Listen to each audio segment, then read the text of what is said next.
What is going on, everybody? It is Filmington in the house. With me, I have special guest JeffAirtime and Stof is his name, artist formerly known as Stof Sports.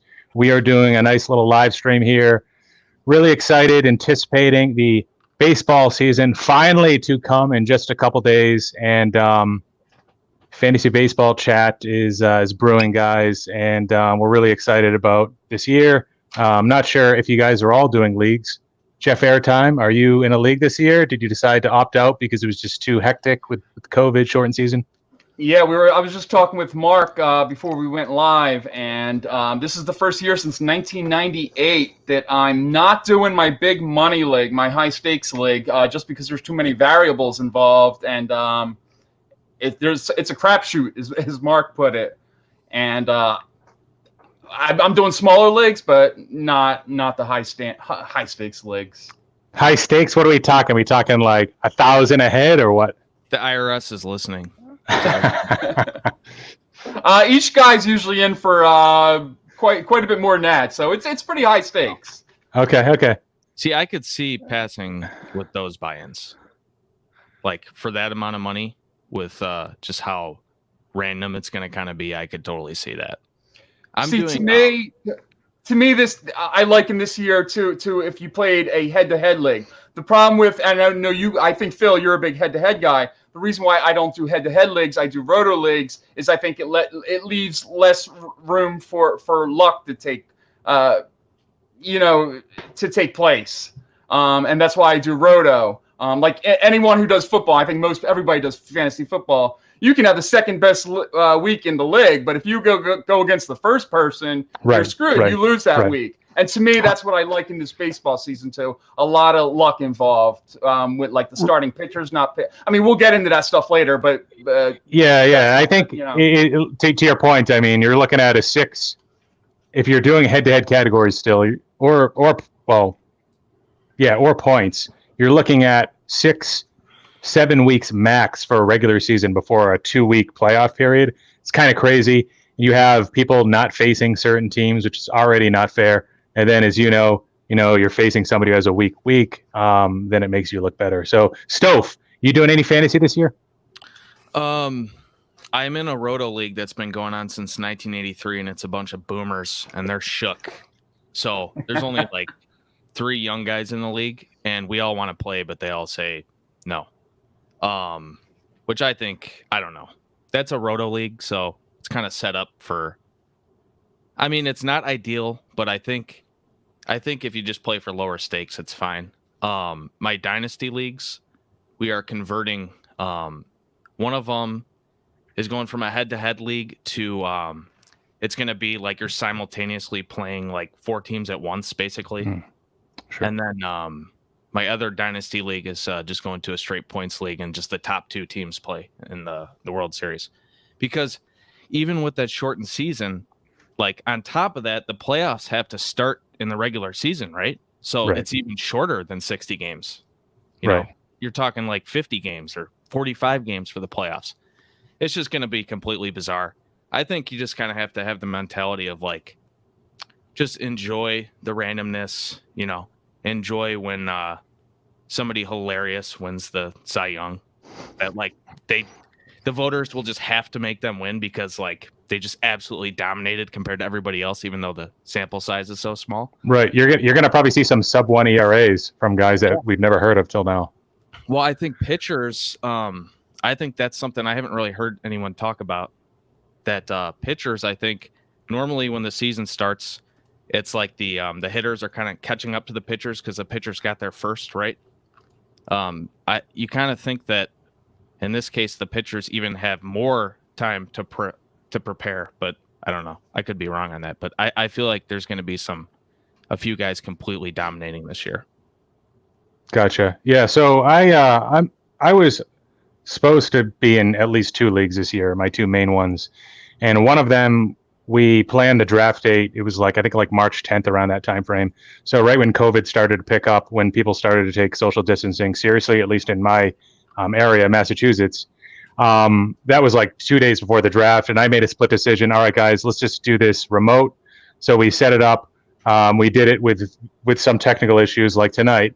We were able to get it down. We had a Google Hangouts chat going on too, and it worked out pretty well. Now, that was us anticipating the season starting June 1st. Clearly, that didn't happen. June 1st, worst case scenario at the time, really is what we were thinking. And what we've decided to do, I rolled out a few proposals to the league. I said, all right, should we do rotisserie? Should we do head-to-head, but with no playoffs, and just whoever has the best records at the end up getting the money? And we decided ultimately to go to rotisserie. It's something that we haven't done in this league that I commissioned in probably 6-7 years. I think we did it at one point way back. So we're going to be doing that. We did shrink the pot down. We cut it in half. And I did promise to the league, if not all the games are played, then we'll give people reimbursements. So say if, 10 or 15% of the games aren't played, we'll take that out of the pot. So that'll be, because it kind of gets kind of ridiculous. We're already dealing with a small sample size. If you're going to cut it anymore, that's like, really?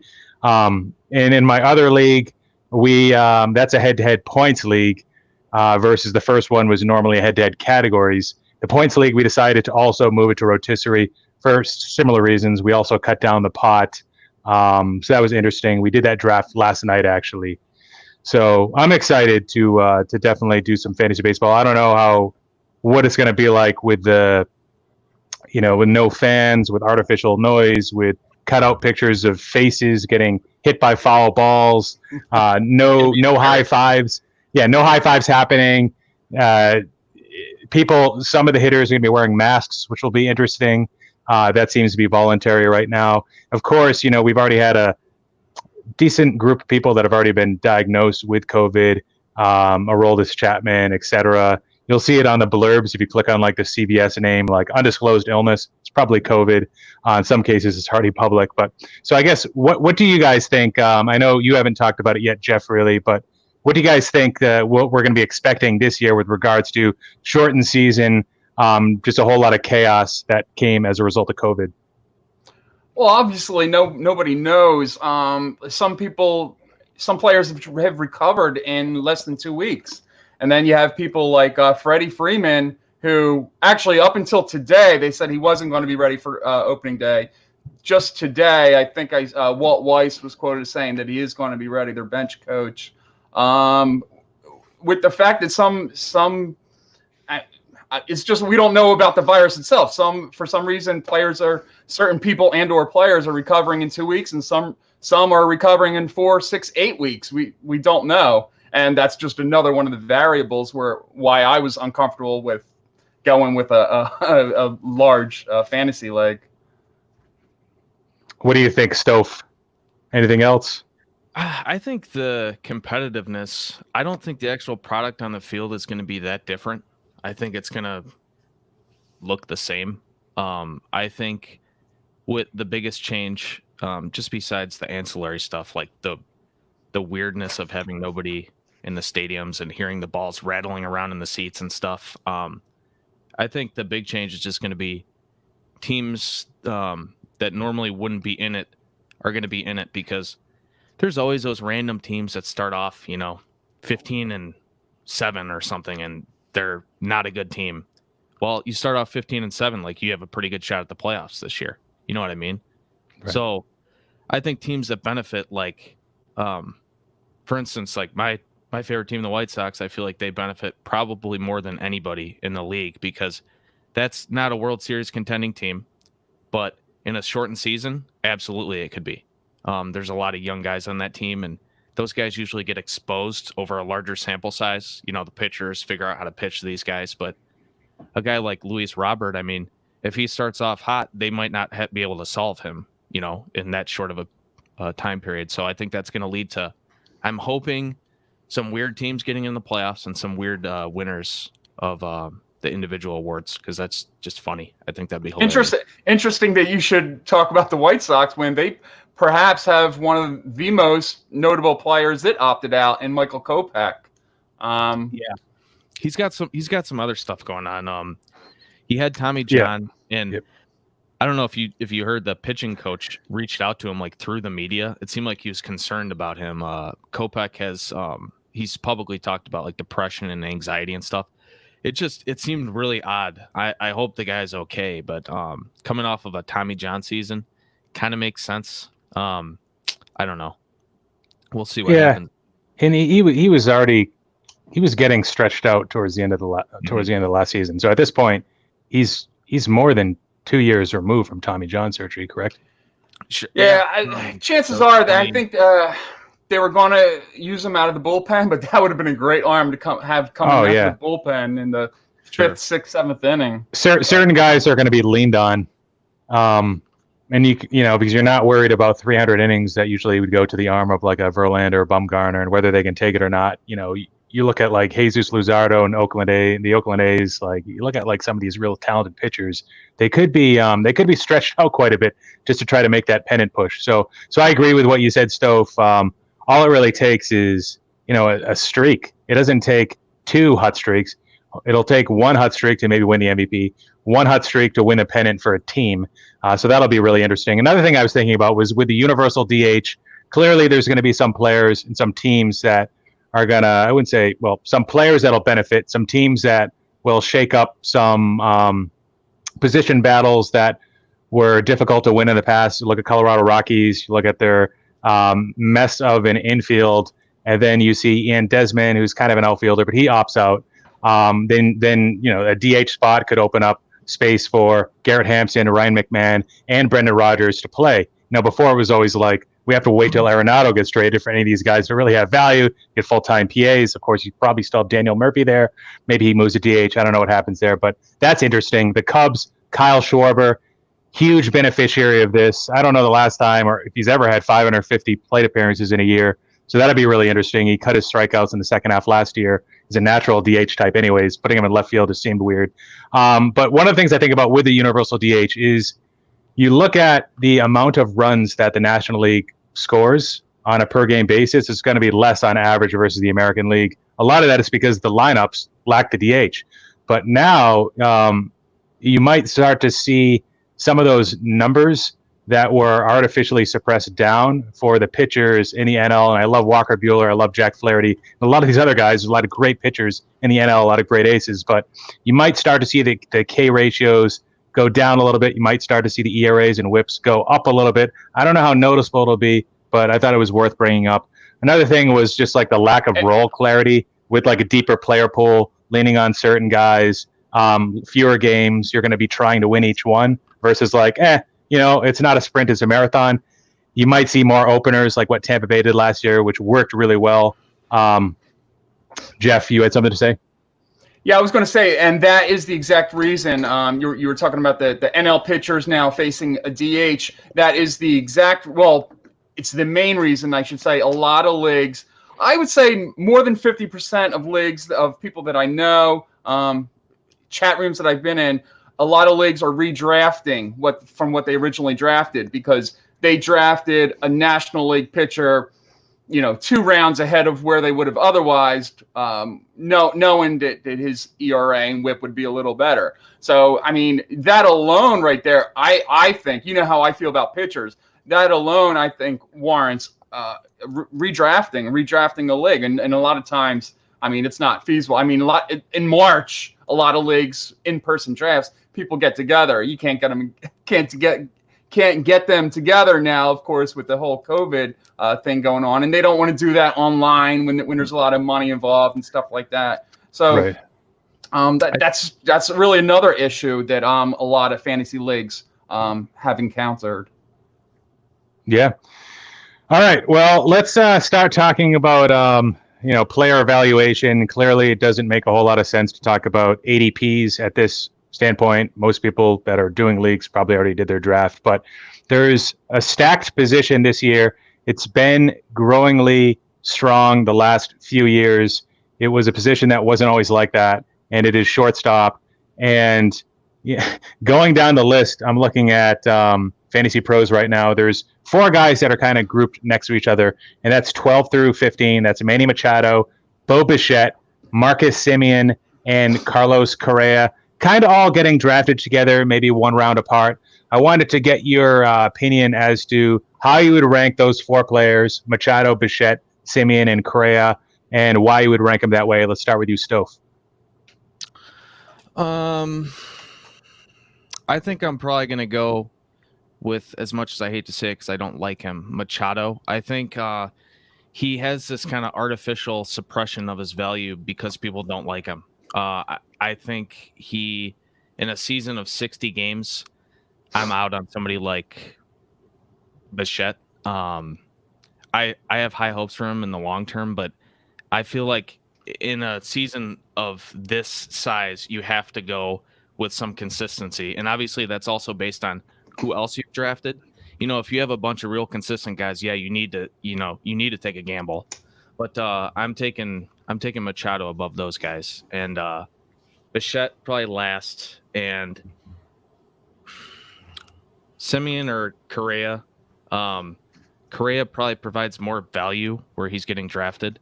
And I like that you said you don't care about ADP because I printed off the ADP list, and that's like how I've been looking at everything. No, that's fine. You can reference ADP. I would say I like so I'm showing the ADPs respectively. Machado 57, 66 for Bichette, 76 for Semien, and 93 for Correa. I say if this was me, I would be reaching for Machado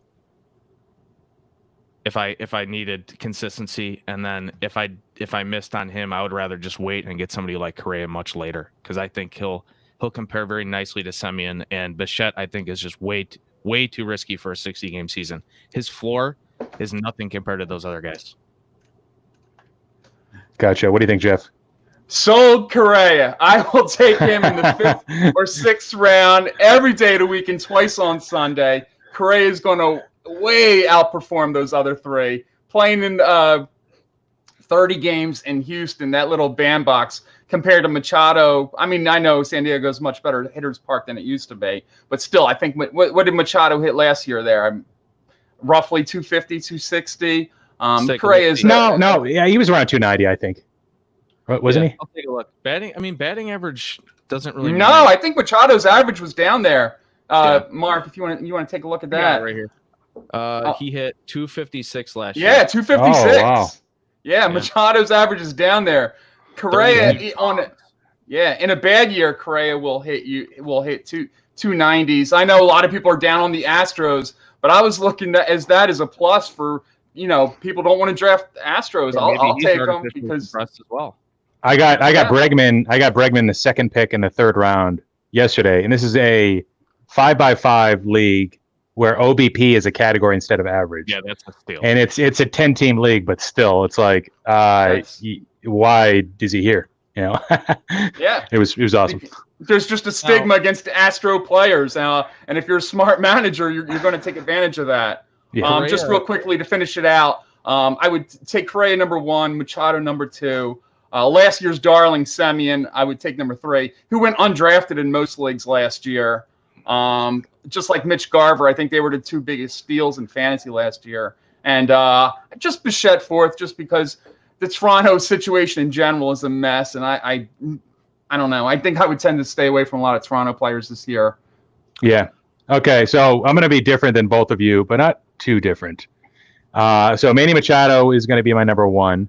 I'm not a big fan of this. I've had debates with at least through live stream chats with Stof about Manny Machado. He so last year he had around like 80 RBIs, 80 runs, maybe low 80s. It's hard to tell if he's going to be the same guy throughout the course of a full season or a full COVID shortened season. Not having Camden Yards on his side, that's always been something that's helped him. He was in the past a guy that swiped 10 to 15 bags a couple times. Doesn't look like he's gone. Yeah, it doesn't look like you can count on him for that. The batting average I thought was actually a little bit higher. I think that can come back up to around 280, 290. He's still 28 years old, so I do like that. The floor is huge, where what Stof brought up. So I wouldn't reach on him. I wouldn't reach on a shortstop just because of the depth. But it is nice of all these 4 guys. He does have multi-position eligibility, so you can switch him and grab another shortstop later. But the other position is third base, which is also stacked, probably a top 2 stacked position with shortstop this year. And I know Mark likes Machado for other reasons. He talked about his hard hit rate, barrel ball rate. He brought up from the Idiot Savant website or whatever it was, that Baseball Savant website. Yeah, Sorry if I offended anybody. Next, I'm going to go with Bichette, actually. And Correa is great, but he hasn't. Wow. And he's never gone over 481 plate appearances except for once. So he gets injured quite a bit. Last year, he was on a great pace. Only 321 plate appearances. He had a 3.2 WAR. OPS was well above 900, I believe. 21 home runs. So this is a guy that can do it. He can put it all together. But like in a shortened season, maybe the fact that he's injury prone is actually a plus in a shortened season because there's less ability for him to get injured in 2 months versus 6. So maybe that's something you can look at. But for me, Bichette just barely edges him out. I liked what I saw last year. We could be seeing a true breakout with Bichette. He's got a little bit of speed. Looks like he's going to bat first in that lineup. It's going to be a stacked lineup. I don't know how the ballpark will play. That's definitely something to look at because it looks like they're not going to play in Toronto, which is unfortunate for those hitters, especially with how fast that infield plays. Next, I'm going to go Correa. I already talked about him. And lastly, Marcus Semien. He's a no slouch, but he just came out of nowhere. He doesn't have the pedigree with power that anybody really expected. Did a great job limiting his strikeouts, getting his K-to-walk ratio to around 1. He easily markedly won third place in the MVP voting. Everybody thought that LeMahieu was a candidate, and he got blown away by what Semien did. A lot of that's because of defensive improvement. All right, so next, we're going to do a similar exercise. We're going to rank these first basemen. They're all pretty close to each other. I didn't verify this on Fantasy Pros ADP, so they're not back to back, but to me they're pretty close. And that's Paul Goldschmidt, Josh Bell, and Matt Olson. Who wants to start? How would you rank those players and why? I'll start this one off. Paul Goldschmidt, for me, I think he had one bad stretch last year, which really suppressed his numbers. But his track record is undeniable. Josh Bell, was he a one-season wonder? I don't think so, because even his power numbers prior to that, I think he's had something like 27 home runs and like 400 at-bats, so the power's always been there. So he's really good, but I love Goldschmidt. If you're going to get him at the same value as you're going to pay for Josh Bell. And who was the other one? Matt Olson. Oh, Matt Olson. He's just a good power guy, but he's someone that's really going to hurt your average a lot more than Paul Goldschmidt. What do you think, Stof? Honestly, I like all three of them. I think first base is really deep, and I think if you're waiting on any of those guys, so I got the Fantasy Pros ADP here. Goldschmidt is 7th overall. Bell is 10th, and Olsen was 5th. So 5th Olsen, 7th Goldschmidt, 10 for Bell. That's probably where I have them. Goldschmidt and Bell easily could be, top 4 first baseman. Goldschmidt, I don't think Goldschmidt's done. I think he had an abysmal. It was a first half that was bad, right? In the second half, he was good, right? Last year. You might want to look into that in a little more granularity because he had a stretch where he was good probably in the middle of the season, but then he ended up tanking towards the end, I believe. I think he had some home runs in the playoffs though. He's only 30 though, so he's not going to have a peak Arizona season, but people might just be sleeping on him a bit. Although to be fair, looking at this this ADP, it's pretty fair considering his track record and his age. It's not like he's the 15th first baseman.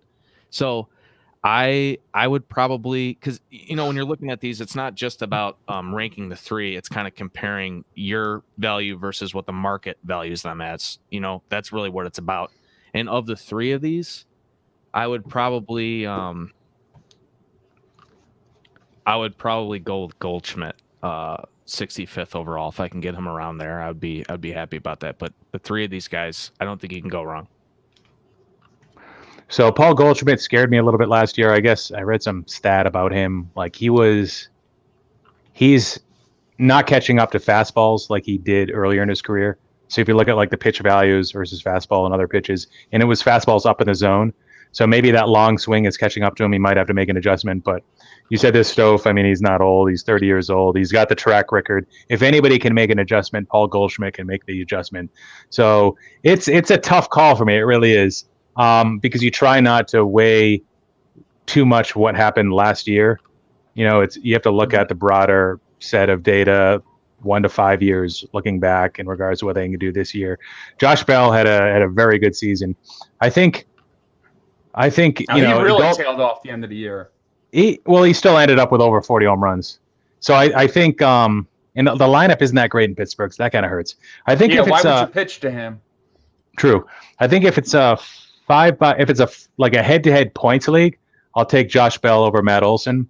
But if it's roto or head-to-head categories, I'm going to take Matt Olson. So Matt Olson last year, that was supposed to be like a throwaway year because he broke the hamate bone in his wrist in I think April or May, and that's usually something that saps your power. Yeah, he came back fast, and he was hitting home runs at a pretty alarming rate.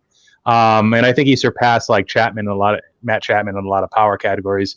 So I do like the Oakland A's team. I like their offense. I'm going to be bringing up probably a bunch of other players on that team later.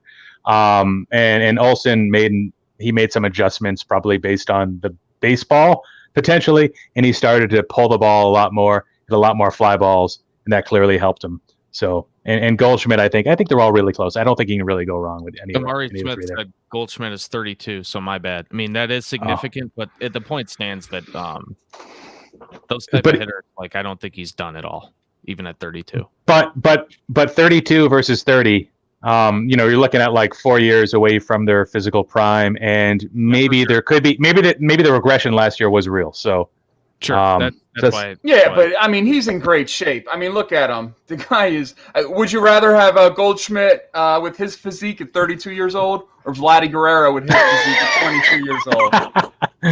Oh God, no comment. All right, so we're going to do this exercise one more time, but for second baseman, this is something I didn't prep you guys on, but you guys are all quick on your feet. So we're going to do second baseman Ketel Marte, Keston Hiura, and Whit Merrifield. How do you rank those guys? Who wants to go first? I'll go first. I love Keston Hiura, but I'm showing him so I got Ketel Marte's 39th overall, Merrifield's 49th. You can't. That's affecting your objectivity, man. No. All right. Yeah, but you're saying relative to that. Okay. I'm just giving people the context. Those are the 4th, 5th, and 6th drafted second baseman. Hiura is too close to Marte and Merrifield for my taste. Again, going back before, and I'm saying I really like Keston Hiura, but in a 60-game season, man. A guy coming up, with the amount of experience that he does, he's going to struggle. And if he struggles for 2 weeks, you're done. And you can be looking at a second baseman that's out of the top 15. And what happens is if you take a guy like that in the first 50 picks, you're not going to drop him, even though you should. You're going to be stuck with him, basically, and you're screwed. Merrifield he's boring, but he's solid. The Royals suck. But he is, if he was on a good team, he would be a top 3, I think. Ketel Marte, he beats it out last year. I would rate these.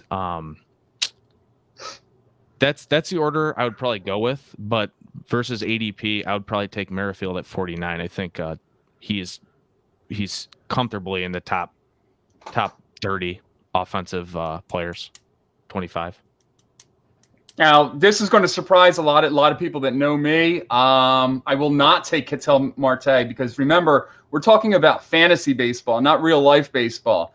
Fantasy baseball, stolen bases are so tough to come by. I would take Whit Merrifield because there's only a few guys around both leagues that are going to give you his stolen bases. And in a roto league especially, which is what I play, stolen bases are gold. So I would definitely take Whit Merrifield for fantasy purposes. And then, as Stof said, then I would take Ketel ahead of Hiura. I just figure him being a little streaky, not having quite the experience yet. But yeah, I would go Whit Merrifield just because of the stolen base factor. If Hiura dropped if I'm picking number 70 overall and Hira's still on the board, yeah, I'm going to take him. You know what I mean? I'm not. Yeah, you're not going to reach for him. Yeah. So for me, I think your logic, both of you guys, I think it's very sound. For me, though, Ketel Marte, unlike with Jeff, he's a clear number one out of those three guys. I just think that he's a notch above the other two. I think that he can carry your offense. Last year, and I know you guys both know he killed it last year, but 972 OPS. He had at least that in the first half and in the second half. He did that against left-handed, because he's a switch hitter. He did that from the left side and from the right-handed side. So this is a guy that was expected to always have some pop, never quite materialized until last year. I think he has the frame to be able to do it again. I don't think anything he did last year was necessarily a fluke. Clearly, we're going to see some regression, but I would just... That's the word I was waiting for. I was waiting to see if you were going to see regression. But I mean, I still think he's a dark horse MVP candidate. Last year, he finished fourth. He's a great player. Rendon came in third. Rendon's out of the league, but you have so many studs in the NL now where it's so tough. That's a stacked league for top end talent. And then next, Keston Hira, I like him a lot. Batting average will probably go down a little bit, but advanced stats say that he barreled the ball pretty well. His last season was probably pretty legit. Also, he's not a guy that's going to steal a lot of bases. So for that reason, it's going to be context dependent for me. If I don't have a lot of speed or if I don't have a plan to get speed later in the draft, Merrifield is the smarter pick. I think over Hira, who I also like. All right. So next we are going to talk about our favorite breakout picks for this year. Yeah. So not quite sleepers, not quite guys that have an ADP of like 272, but guys that are already on the radar, maybe guys that are already being drafted in the top 150 picks and that you think are going to take their game to the next level. Let's start with you, JeffAirtime. Well, you remember last year, the two I gave you. One was really just not really breakout, but performing above his ADP, and that was Jack Flaherty. But the other one I remember was his ADP was somewhere down in the 200s, and you know where I'm going with this. I gave you Brandon Woodruff, and Brandon Woodruff was an all-star and an absolute stud until he got hurt towards the end of the year. So you know me, in that same vein, I'm going to go with two more starting pitchers.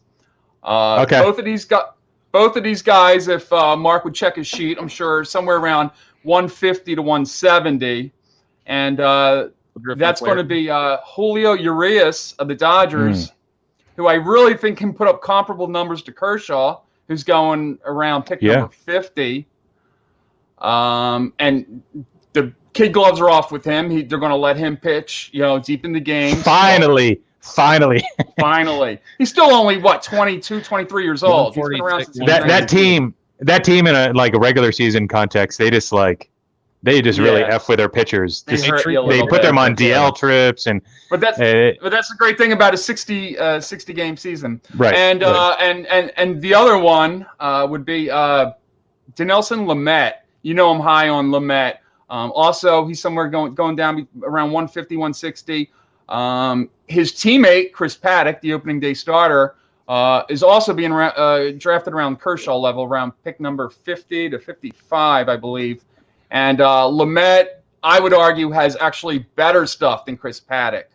Aside from relief pitchers last year, Lamet only was behind Chris Sale. Max Scherzer was only a couple pitchers ahead of him that ranked Ks per 9 inning. His fastball is he can top out triple digits. His slider is nasty. I look for big things out of Dinelson Lamet this year. I think he will definitely be a top 10 starting pitcher by the end of the year. And the Padres they're a good team. So he's going to get it. He's going to get some wins. I want to temper the enthusiasm a little bit because I don't think any pitcher is going to get a lot of wins unless your name is Cole and you pitch on the Yankees. Just be the way they're going to be used this year. But they're definitely the two breakout stars that I'm banking on this year. I agree that a Dodgers pitcher is going to compare to Kershaw, but I'm going to go with Ross Stripling because he is the forever forgotten pitcher. Yeah. Last year he had more than a K per 9. His whip was 1.1, I think. And the guy just perpetually gets screwed. As you mentioned, the Dodgers, like I was going to say, they treat their pitchers like the Rockies treat their position players. Like the guys that all the fans can even see, this guy has potential. Why do you keep putting this guy out there? David Price opted out, so that gets Stripling locked in there. And I believe they tried to trade him last year, right, to the Angels? Yeah. And it got nixed at the last second. It fell through. I think that might have been with Jock Peterson, right? Too. Yeah, part of the Peterson. I remember deal. feeling awful for Stripling, thinking he's finally going to get his shot, and he had it yanked away. Once Price opted out of the season, Stripling's in there. So maybe part of me is just kind of rooting for him to kind of prove people wrong. But I also think players like that are always underrated. The guys that have just been around, you know what I mean? But the guy has good stuff, and he showed it as recent as last year, just not with the sample size, but that's what we're doing this year, small sample size. I'm also going to go with Mel Reyes. We talked about the Idiot Savant website, Baseball Savant. Mel Reyes was top 2% for hard hit percentage, and he's being taken 131st overall. And last year, he was pretty good, but I think we're just scratching the surface. He got traded from San Diego to Cleveland in his first full season. So I think now having his starting spot secured in Cleveland, I don't think he's going to have a problem with playing time. I think he's one of those kind of sneaky guys that maybe he hits 15 homers and he's like in the MVP discussion. And it's like, some casual fans might be like, who the hell is that? So, and I think he's 20... He's not super young, I don't think. Doesn't really change anything, but I'll look it up. Right. I just want to go back to something earlier. 15 home runs would be a lot, yeah. I know what I know. I just want to go up to something earlier that I looked up when this goes back to our first discussion. Manny Machado has a higher batting average over his career than Carlos Correa by 2 points. Just throwing that out there. Oh. I'm not surprised. I meant to say that earlier. It's 277 and 279. But what's his career batting average in Petco Park? I mean, you're talking about Camden Yards, one of the best hitting stadiums in the league. I'm just saying, it's not a lock for. You got to take the park into consideration. Especially in fantasy. Look at OPSs. Compare their OPSs. I bet Correa would definitely have him beat. I think, and OBP did certainly so. All right, so for me, well, I was going a different direction with my breakout picks. I picked guys that are going in like the top 50 that I think could finish in the top 10, and some of these guys, like I looked at my own rankings, and they're not even really outliers compared to the ADP. They're just kind of a few spots earlier. But Lucas Giolito, I think he could take the next step.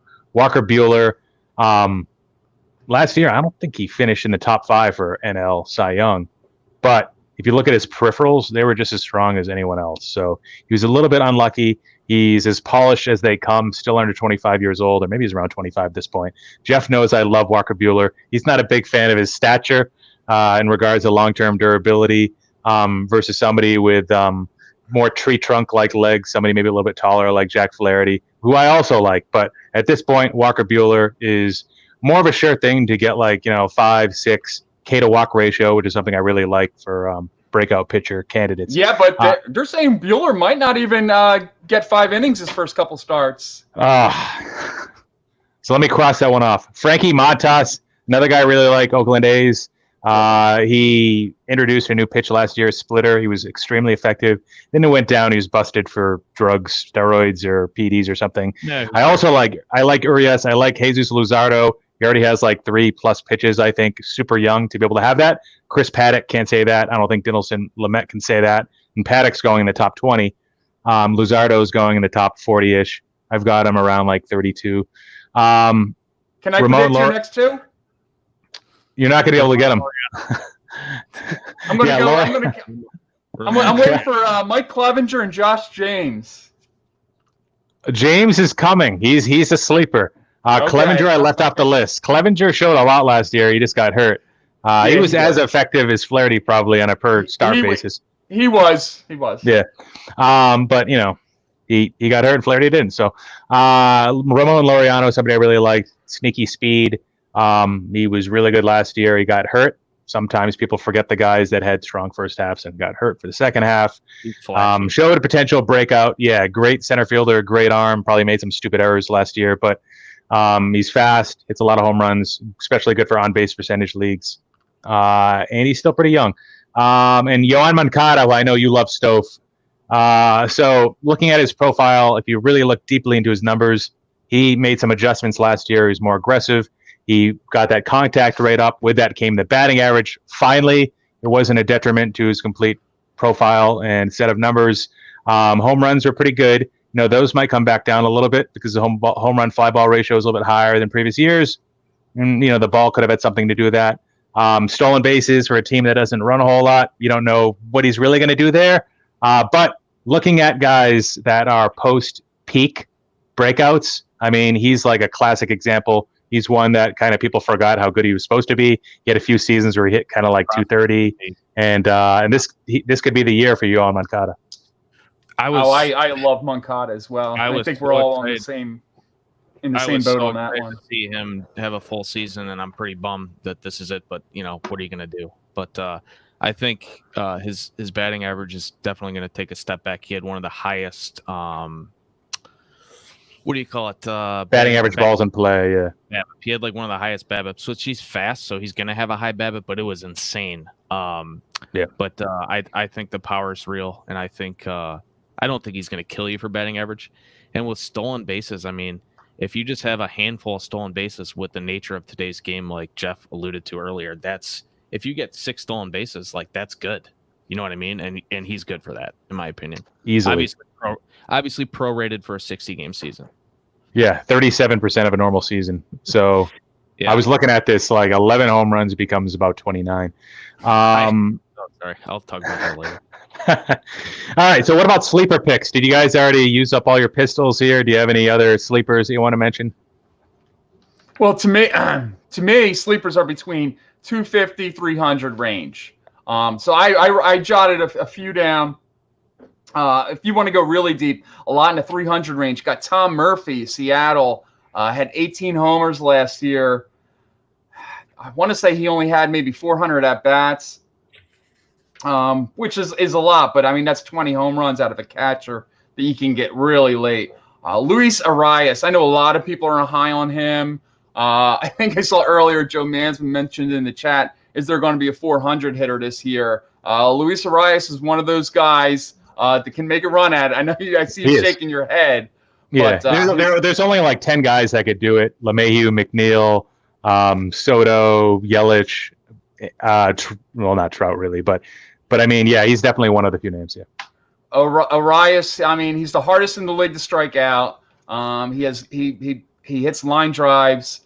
So I would definitely take. And I got him at 240, which is just way, way, way too late. I would take him ahead of probably 200 other players. I'd have him ranked in the top 50. A couple other really. Do you play in a batting average? Is batting average the only category? One by one, Roto. Yeah. He's got some speed too. Yeah. Ian Happ. He's your classic, I think, post hype sleeper. He's going like pick 300. He was going to be their center fielder, but now with the DH with Schwarber, they're going to put Almora in center and move Happ over to left. But I can see Happ hitting a lot of home runs. I could see him hitting 10 double digits in home runs and double digits in steals. And he's eligible at second base. I don't think you can find a lot of second basemen that are going to do that. So those would be a few sleepers that I would be banking on. Yeah, I like Happ. I was going to bring him up as well.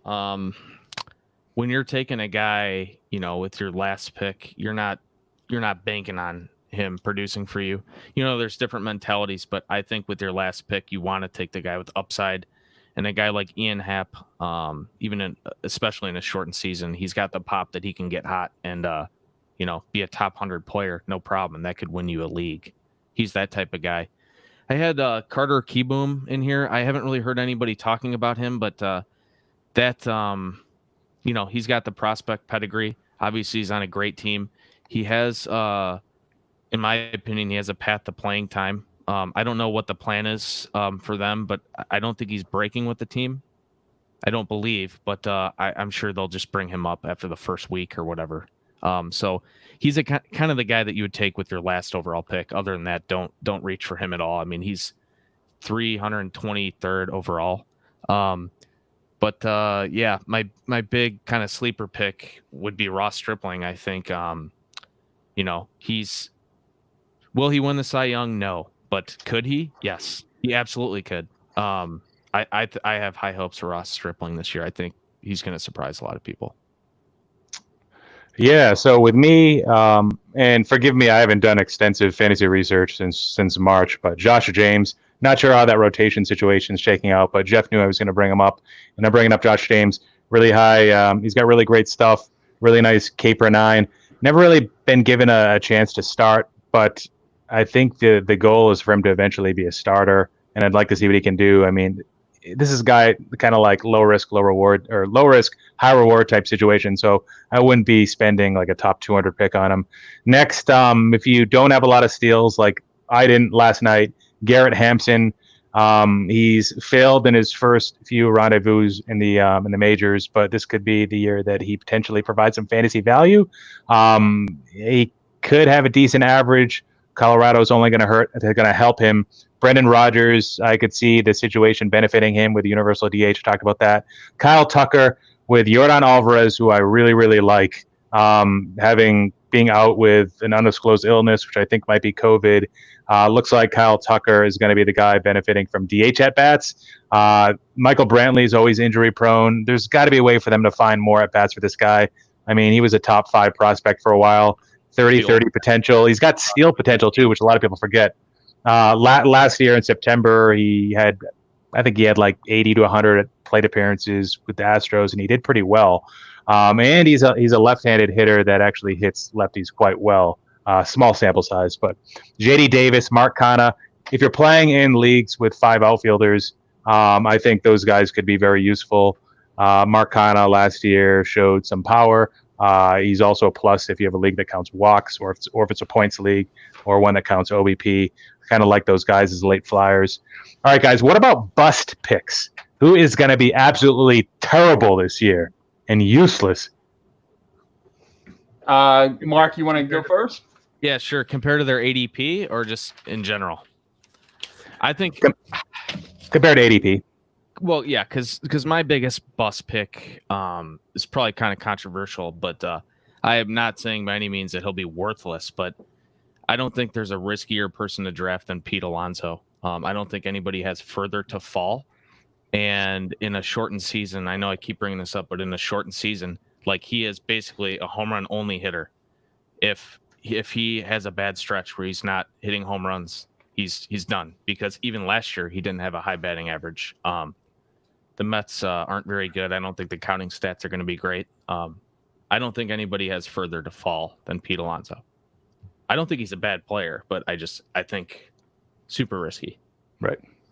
Well, with him hitting 54 home runs last year, I mean, I also think he's being a little overdrafted. I mean, he's just in terms of where his ADP is. I don't think he's a first or late first rounder, I think, is where he's been going. For bust, I have a Verlander, just because of his age and the innings starting to take their toll on him. And again, by bust, I mean he's not going to give you the elite. I think, what is he, the 6th pitcher off the board now? I think you could find better value with your 6th pitcher. And this one might surprise you because I don't know if you saw the news today, but Anthony Rendon has his oblique is barking. They're saying he's going to miss maybe 2 weeks, but you know how obliques go. That could be 4 weeks. If you're talking 4 weeks, that's half the season. That's half the season. Yeah, that's bad. So, I mean, if you're taking him in the first round or even second round now, I think you're up the creek without a paddle, because obliques are really notoriously tough to come back from. Yeah, so my bust picks, I talked about a little bit of concern I had with Goldschmidt, his age, and possible regression that was potentially evident last year. Jose Abreu, He'd be a guy that I probably wouldn't touch this year. And usually he's like that guy that's kind of boring and he goes really late and he always provides some value. But I think where there's a little bit of danger is one of the reasons why he finished so highly last year in like Yahoo and CBS rankings was because of his RBI total, which I think was up there, top probably 3 to 5 in the league, and for him, top in his career, and kind of an outlier. And RBIs is something that is kind of, it helps that the lineup is good and it's only getting better, but it also is largely unpredictable. There's no guarantee that he's going to lead that team in RBIs this year. He's a guy just be a little wary of. DJ LeMahieu, I think he is far to fall. Where Alonso, he's probably going to regress from a home run perspective. LeMahieu, for him to break out like he did, even benefiting from playing in Yankee Stadium, granted he was playing Colorado before, which would have helped him more. It just seemed like all the stars were aligned for LeMahieu last year to just have this ridiculous season. Clearly the Yankees MVP, had a 6 WAR. Just seems a little bit off, and I'm not going to draft guys based on what they did last year. I'm going to draft them based on what they expect to do the next year. So he's a guy I'd be a little hesitant about. Mark talked about Pete Alonso. I think the one argument for Alonso, and this is something where I'd have to argue against you guys earlier. I think Stouffer, you said this. First base, I don't think is incredibly deep. After Bellinger and Freeman, who's now a little bit iffy, you're looking at Alonso, Rizzo, Olsen, and ADP. That's not the same top-end depth as what you'd get from shortstop or third base, I don't believe. And if you're looking outside of the top 10, then you're looking at Grandal, Hoskins, Sano. And a lot of the guys that are in this first base list are actually going to get drafted to play other positions too, which you also have to think about. Grandal clearly isn't going to play first base. He's going to be somebody's catcher. Hoskins might be an outfielder for someone. So something to think about with Alonso, but also I don't really see him repeating his numbers. But the biggest bust for me is probably going to be Tim Anderson. And Stof, maybe as a White Sox fan, you can weigh in on this. But last year we talked about everything going right for LeMahieu. Well, Tim Anderson is a guy that had strikeout problems, still did last year. He's got contact issues, yet he hit like 330? Kind of ridiculous. Stole 30 bases, which he's probably done close to that in the past. But that's no guarantee because he's usually around the 20, 25 range, I believe. Hit for a lot of power, which he's always been a guy that's been kind of like a 2-outcome scenario, power, strikeout. So the power is probably legit. And he probably is a lot better than the version we saw in 2018. But I don't think we're going to see 2019 ever returning for Tim Anderson, unfortunately. Wow, Stof, he doesn't like Tim Anderson or Jose Abreu. That's fine. I mean, with Jose Abreu, I respect both of those opinions. Abreu, though, is the 9th first baseman off the board. Like, I'm fine with Jose Abreu 9th overall. Like, that's fair. I don't think he has top 5 first baseman upside, but that's fine. And with Tim Anderson, like, where is he at? He's the 16th shortstop off the board. Like, the market's kind of already pricing this stuff in. I feel like the general perception is what Phil is saying. Like, that's what the market's saying. And I'm curious to see what his BABIP was last year, but 400 probably. Yeah. Outside of he's 10 picks after Carlos Correa. He is 16th, but that just shows you the depth of the shortstop position. I think, but to your point, if this was 7-8 years ago, before Fangraphs existed 10 years ago, before Baseball Savant existed, Tim Anderson would get picked in like the 4th round because we wouldn't know any better. Sure. And some schmuck would get destroyed by that pick. Tim Anderson, his BABIP last year was 399. So, yeah, I'm not taking him at that BABIP. I think people are just assuming the White Sox aren't going to run, but I think they're going to run more this year. And he is extremely fast. He only stole 17 bases last year, but he has the potential of being, 40 stolen base guy. They just don't run very much. But yes, I would agree that that was his career year without a doubt. But I don't think the floor is going to completely fall out. And if you're talking about like taking the last shortstop, if you're the last team to take a shortstop, I'm fine with Tim Anderson, especially if you're short on steals. Because like you guys were talking about earlier, steals are harder than ever to come by. And 17 steals is like probably top 10 percentile. Crazy. I don't know. Yeah, Craziness. Anderson was a lot like Marcus Semien, where he went undrafted in a lot of leagues last year. And I wanted to disagree with Phil on the depth of first base, because if you look at the ADP on players between 280 and 300, you can find Eric Hosmer there around 280. Eric Hosmer's going to put up decent numbers for you if you take him in the 20th round. I mean, you can come up with worse first baseman than Eric Hosmer, and you know who's getting drafted after him, and you know I got to throw this name out there because now he turns Joey Votto. He turns into a bust last year to a value pick this year, and yes, that would be Joey Votto. And that improved. What a train wreck! He's killed our teams the last 3 years. Yes, or 2 years. He kept me out of the money. For the first time in a few years, I was out of the money last year, and I attribute a lot of that to Joey Votto. But for the same reason why he killed me last year, I think that's why you can get some value on him this year. I mean, can he be that bad again? With that improved lineup? Yeah. I mean, we'll see. But only OBP leagues and in points leagues, yeah.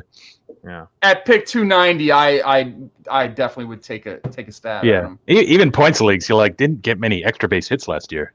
Yeah, he was bad. He was off. Yeah. Something I wanted to talk about really quick kind of involves Votto, just that type of player.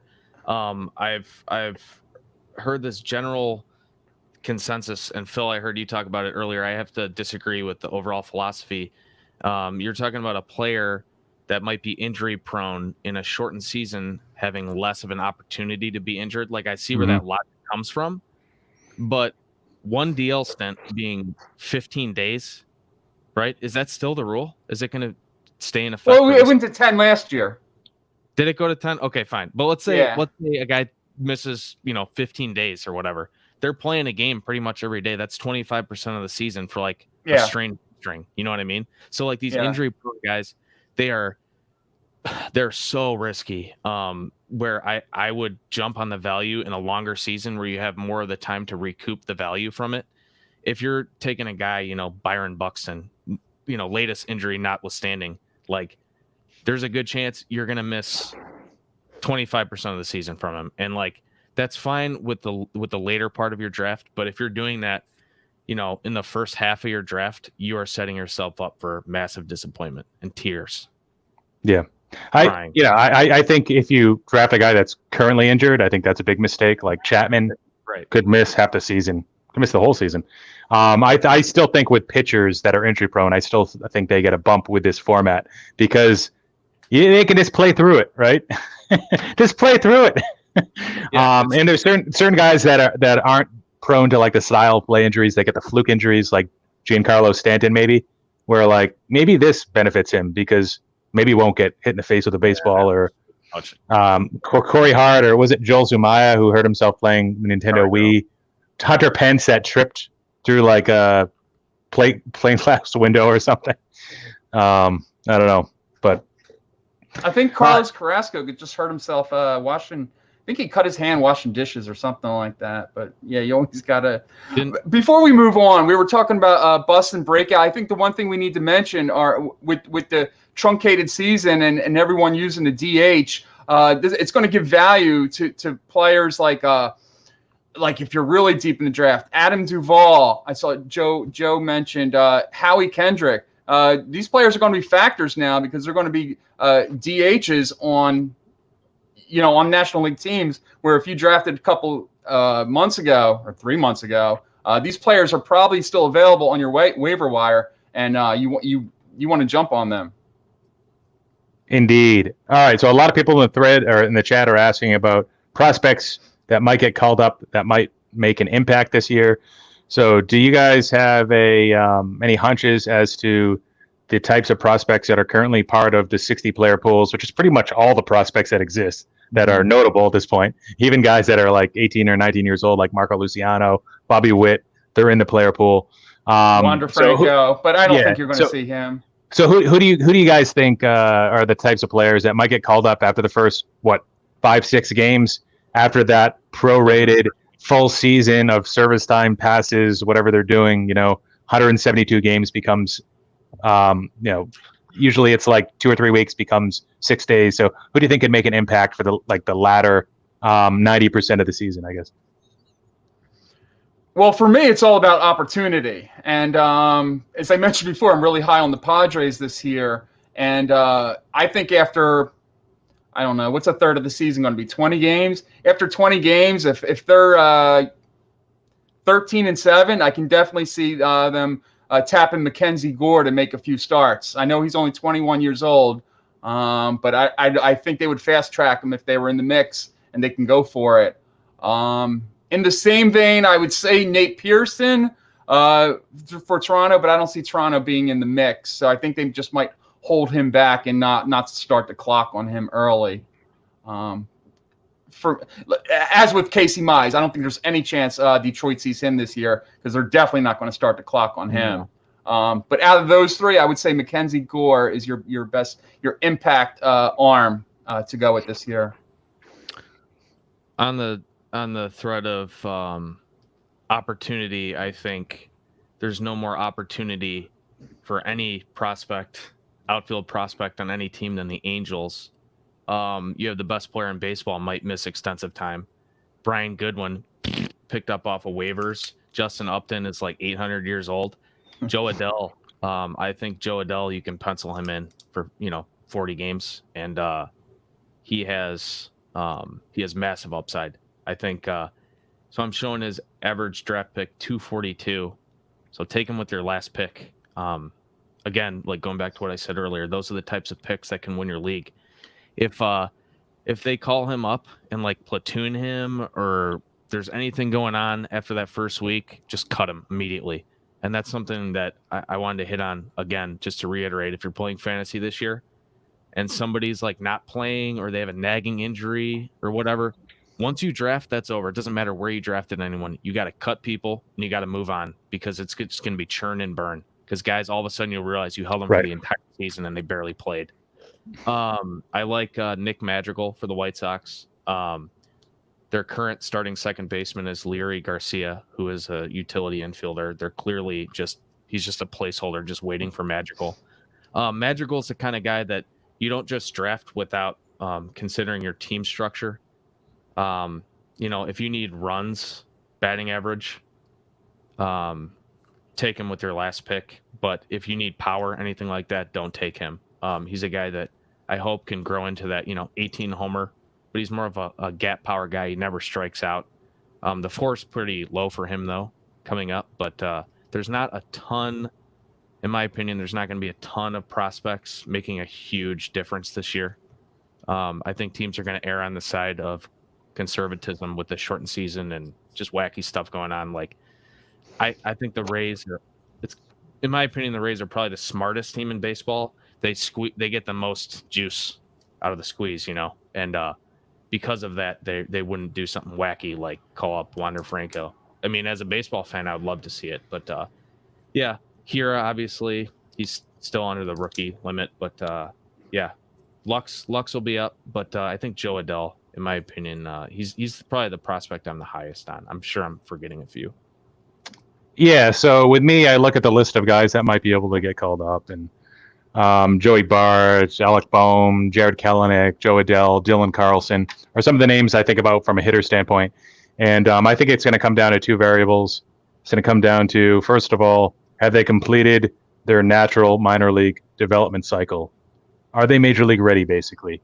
And the second thing is related to the team. Are they in contention? Do they need this player? Could they use this player right now? Or, of course, is there an injury where there's really nobody else to rely on? Even though there's a 60-player pool, I doubt that would happen. But Wanda Franco has one of those two things. He's going to be on a team that's contending. The Rays over-under, Vegas has them around 90 to 93 wins, I think. They're a very strong team offensively and especially from a pitching standpoint. But Wanda Franco, single A, hasn't really developed power yet. He's the top prospect in baseball. He's got a great approach. I think he's going to be an excellent player. I think he has a great career. I think he's going to meet or exceed all expectations eventually. I just don't know if that's right now. But I love Wanda Franco. Dylan Carlson is a guy that I think is, if the season had started on March 26th, 28th, whenever it was supposed to originally start. I think Dylan Carlson had a legitimate shot of making the team, or if not, getting called up after the first 2 or 3 weeks, ensuring that extra year of control. And Carlson's a guy that can play all outfield positions, I believe, for the Cardinals. Cardinals, right now, Vegas doesn't like them too much, but they made the playoffs last year, and are they really that different as a team? They got that magic, man. They're pulling guys out of nowhere and just doing it. yeah. He's got easy power at all fields. He's got a good bat, major league ready, decent approach, and pretty good hit tool. So I think Carlson could be the guy for me. Joe Adell, he doesn't really stand out in any way if you look at his minor league stats, and I know that's not everything. He's got a pedigree. He's got stuff beyond the numbers, but he's not going to be a guy that leads off, and they desperately need a leadoff hitter because he's not really an OBP type guy. Even his hit tool, his average right now isn't the greatest. His power hasn't really developed yet. He's got good speed, but he hasn't really stolen a lot. So I don't know what we're going to see from Adell. I could see him maybe disappointing a little bit in the short term. And the other guys, like, I don't know if Kelenic would make a difference, or if, Seattle, they're going to be, you'd think, we talked about how any team has a chance if they get hot, but I don't know if Kelenic would get called up. Maybe he will, who knows. All right, so next we're going to talk about over-under on for a few different players with particular statistics. First, starting with Luis Robert, over-under on a batting average of 265 for 2020. What do you guys think? Stof, take it away. That's your boy right there. I'm uncomfortable with how high everyone is on him because I'm just used to being hurt all the time. But I'm just gonna go over on that because honestly, that over/under is fair. If it was 280, I would take the under, but 265, I'll take the over. I think he's gonna torch pitchers who don't know how to pitch him. And had it been a full season, he probably would have been, around there or under, but I think in a shorter sample size, I'm hoping that he hits above that.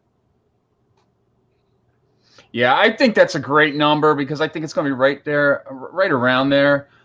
Just because he's had every level, he's had strikeout rates high. I'm going to go just a little bit under, but that doesn't mean I don't think he's going to put up really good stats. I just think it's going to be just slightly under that. Not by a lot, but by a little bit. Yeah, I'm with you, Jeff. Robert is a guy from a hobby perspective, from a fantasy perspective. He's a guy that can contribute in multiple ways. Batting average, I don't think, is one of the areas yet.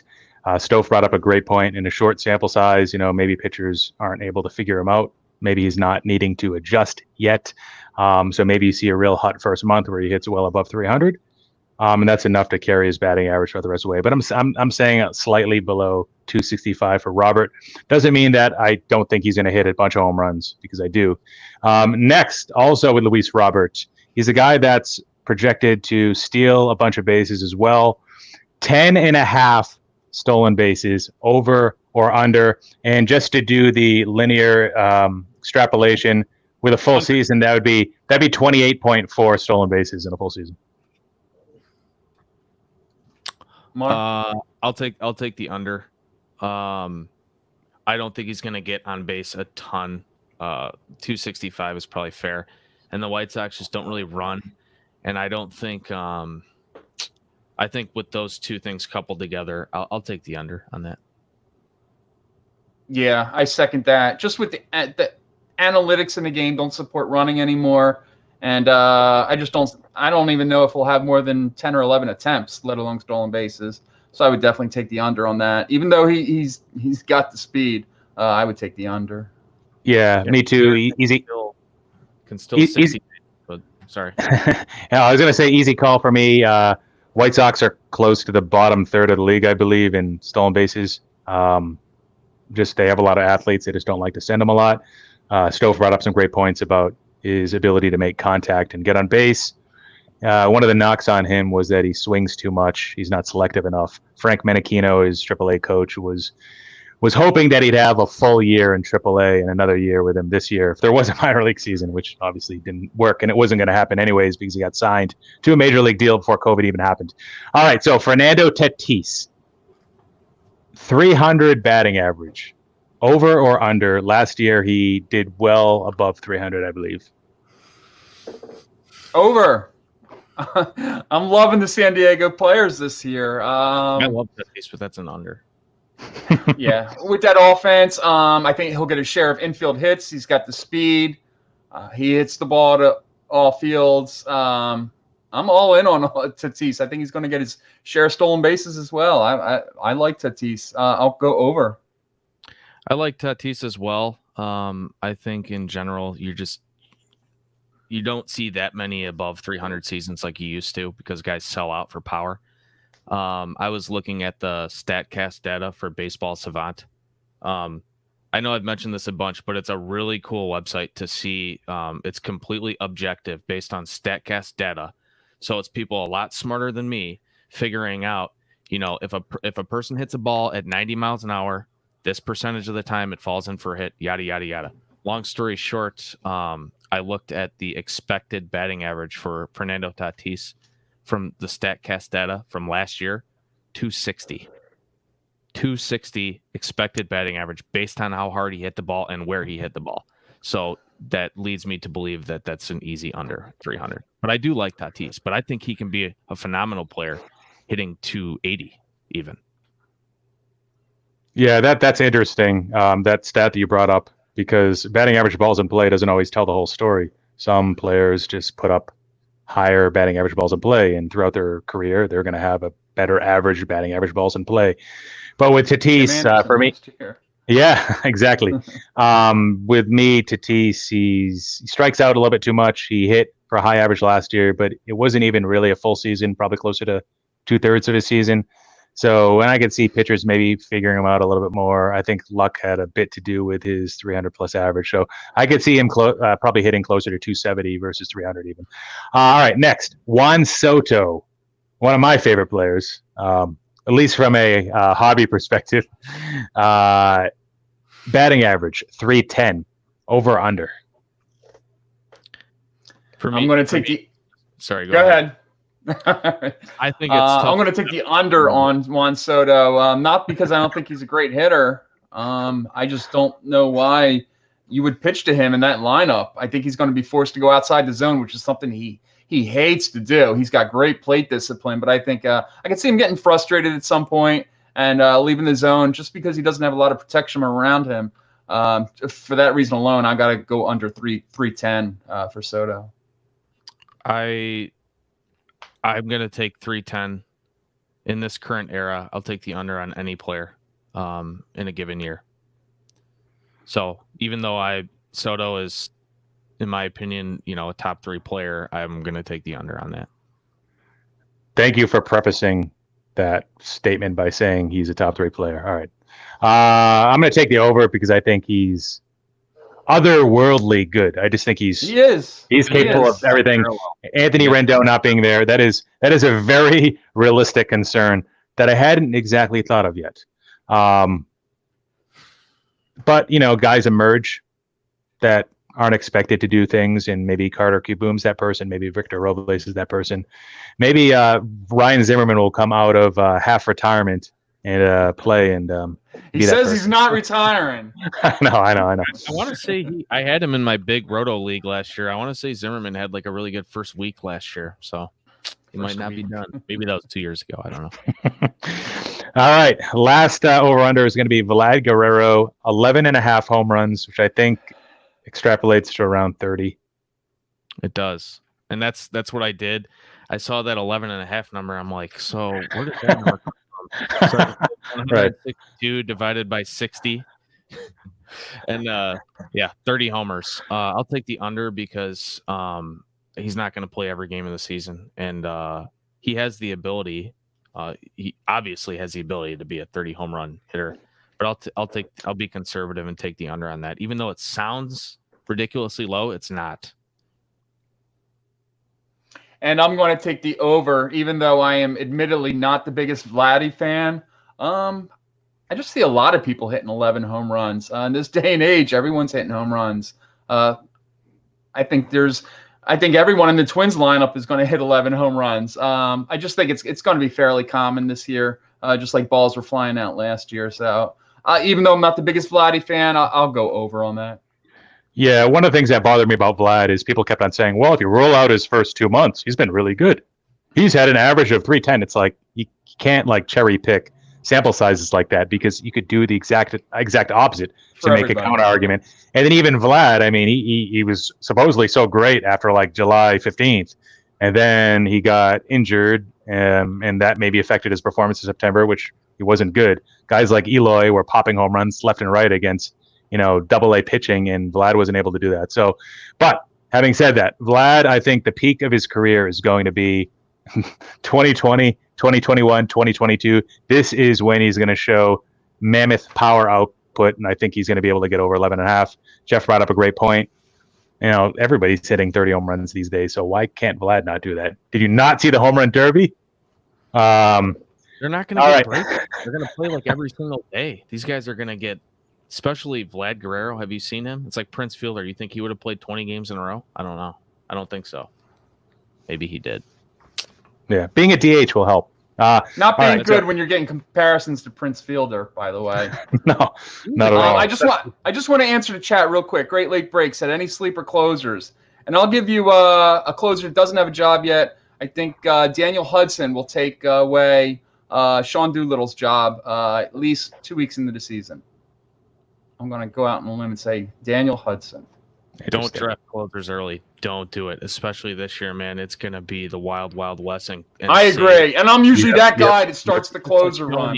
I agree. Yeah, I had some issues yesterday when I was drafting. I'm like, I actually posed this question to the league because we had a Zoom session going on. I'm like, do you guys foresee a lot of role clarity issues, particularly relating to closer and relief pitchers and starters, and like what's going to happen there?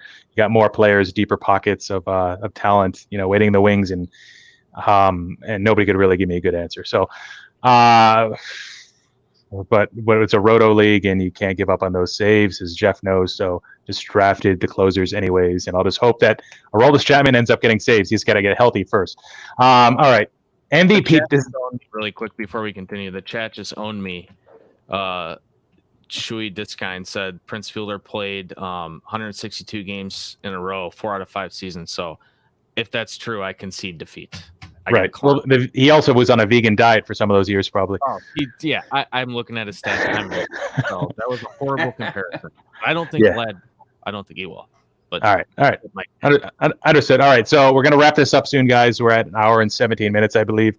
MVP picks for 2020, AL and NL. Who do you have?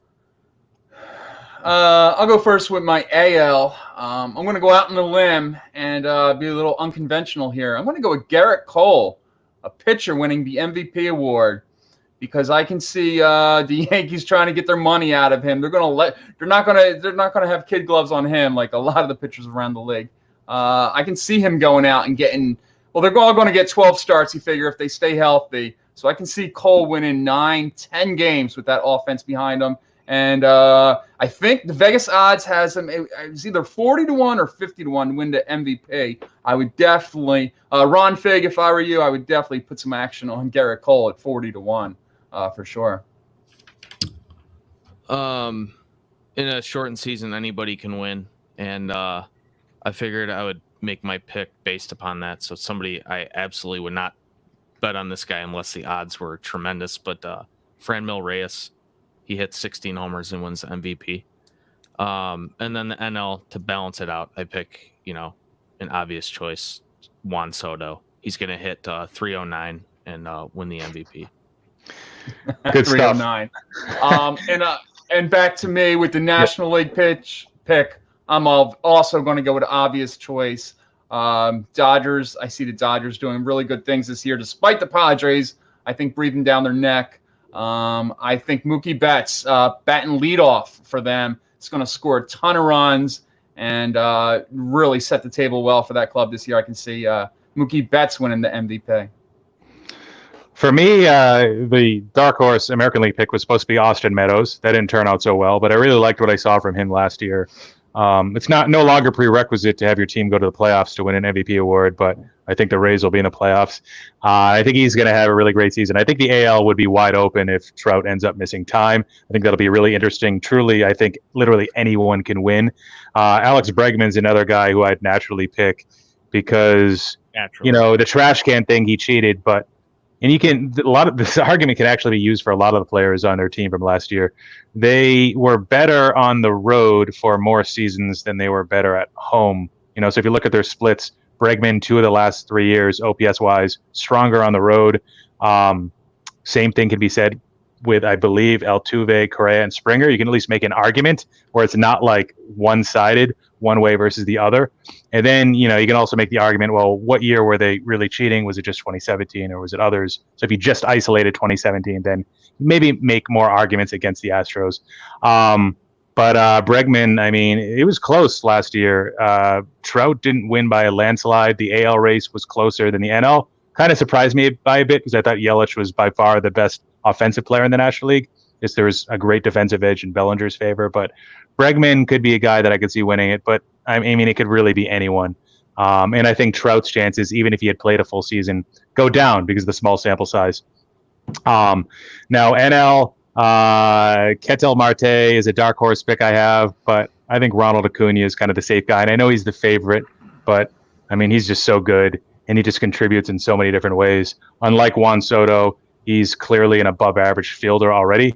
Juan Soto's improved a bit, but he's still not at Acuna's level. He can't run like Acuna can right now, although maybe he'll steal a few more bases this year, prorated wise, but Anything to add, guys, as we wrap up? How about Cy Young and World Series picks? Stof wants to go all in. Well, I wrote them down. Why not? Sure. Okay, so for me, Cy Young, American League, I'll go Lucas Giolito. National League, I'll go Walker Buehler. World Series, who knows, man? That's another crapshoot. Although, Dodgers, Yankees wouldn't be a terrible pick. I was just going to say Dodgers, Yankees. Too easy. Garrett Cole. It's too easy. You got to Garrett Cole and Jack Flaherty for me. I'm gonna go feel good story. Carlos Carrasco. NL Cy Young. Aaron Nola. World Series. The White Sox are going to beat the Atlanta Freedom. And Rookie of the Year. Luis Robert. Carter Kieboom. Those are my picks. There's going to be some wild stuff happening this year, man. I'm excited. I'm excited for baseball. We're going to see it. And we might not see baseball next year with the strike. So, I know. Take what we can get. That's a whole nother can of worms. One thing for me, people always ask when I'm talking about my fantasy league, and they ask, well, should they get in a league like that? And it's a lot of money to front. They want to know if they're ready.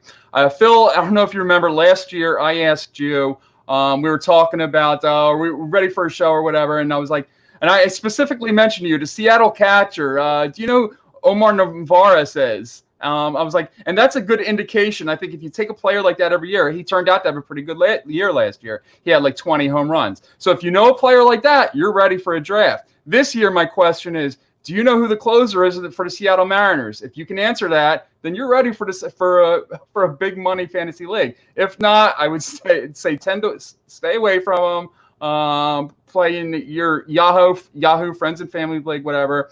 Study your butt off, and then you're ready for next March. And get ready for a big money league. The Seattle closer is someone you shouldn't draft. Not Edwin Diaz. I can think of several closers I would rather not have than Matt McGill. I just wouldn't want any closers. Oh yeah, McGill, yeah. How many games is Seattle going to win? That's not many, but he'll close whatever ones they do win. Well, if you take last year's total and multiply it by 0.37, then what's that, like 7 wins in a shortened season? I'm just kidding.